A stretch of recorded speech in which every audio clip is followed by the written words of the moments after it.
नमो नमः। लौकिकन्यायः इति विषयान् वयम् आरब्धवन्तः स्मः। द्वितीयपाठे यौ लौकिकन्यायौ अस्माभिः परिचयितव्यौ तयोः विषये किञ्चित् पश्यामः। बहुधा एवं काचित् घटना भवति यदा वयम् एकं कार्यं कुर्मः किन्तु एकेन कार्येण कदाचित् परिणामद्वयं सम्भवति। अस्माकम् इच्छा कदाचित् भवति, कदाचित् नापि भवति, किन्तु लाभद्वयं तु तेन प्राप्यते। अथवा एकमेव शब्दं वयं प्रयोक्तुम् इच्छामः, प्रयुक्तवन्तः चेदपि तस्य अर्थद्वयम् अभवत्, लाभद्वयम् अभवत् इति बहुधा भवति। तादृशे प्रसङ्गे अत्र उद्धृतस्य प्रथमन्यायस्य देहली दीपन्यायस्य उपयोगः शक्यते। देहली इस शब्द का अर्थ है दहलीज, जिसको हम कहते हैं। जब किसी घर में हम प्रवेश करते हैं तो उसके द्वार का जो भाग होता है उसे दहलीज ऐसा कहते हैं। उस जगह पर, उस दहलीज पर अगर दीप रख दिया जाए तो दीप का जो सामान्य धर्म है प्रकाश देना। स्वाभाविक है, अगर हम दीप को घर के अंदर रखेंगे तो वो घर के अंदर प्रकाश देगा, उसका तो वो काम है प्रकाश देने का, वो करेगा ही करेगा। अगर हम दीप को बाहर रखें तो वो बाहर प्रकाश देगा। किंतु अगर हम उस दहलीज पर ही दीप को रख दें तो काम एक ही है, दीप को वहाँ प्रकाशित करना, यह एक ही काम है।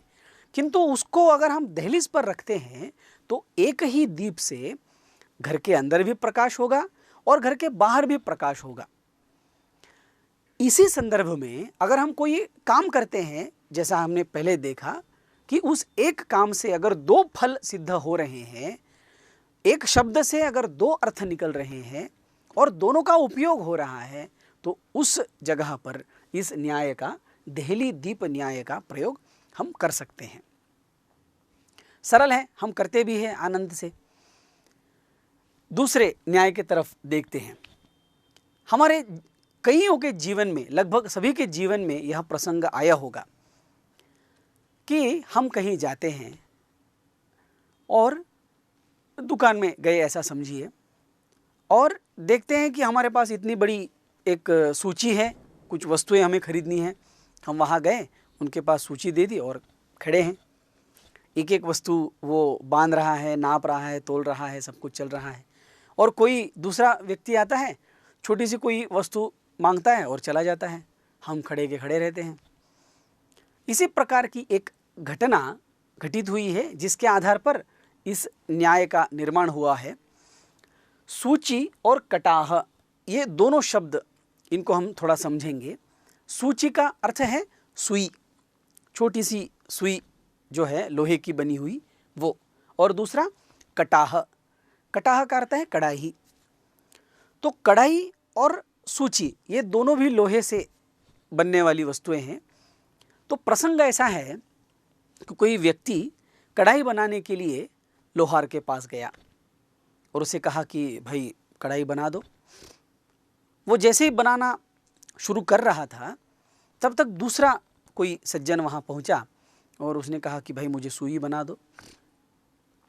तो स्वाभाविक है, सुई बनाना सरल है, तो कुम्हार ने पहले सुई बना दी और सुई बना के उसे सौंप दी, वो चला गया।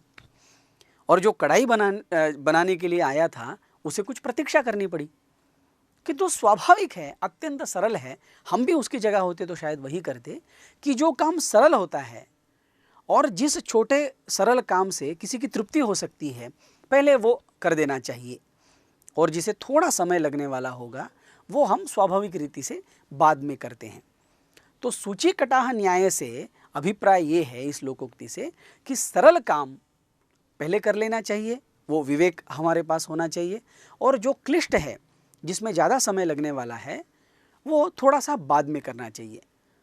दोनों भी काम करेंगे, किंतु छोटे से काम से अगर किसी की तृप्ति हो रही है, उसका समय बच रहा है, तो हमें उसके लिए समय देना चाहिए, और इस प्रसंग में इस न्याय का हमें उपयोग करना चाहिए।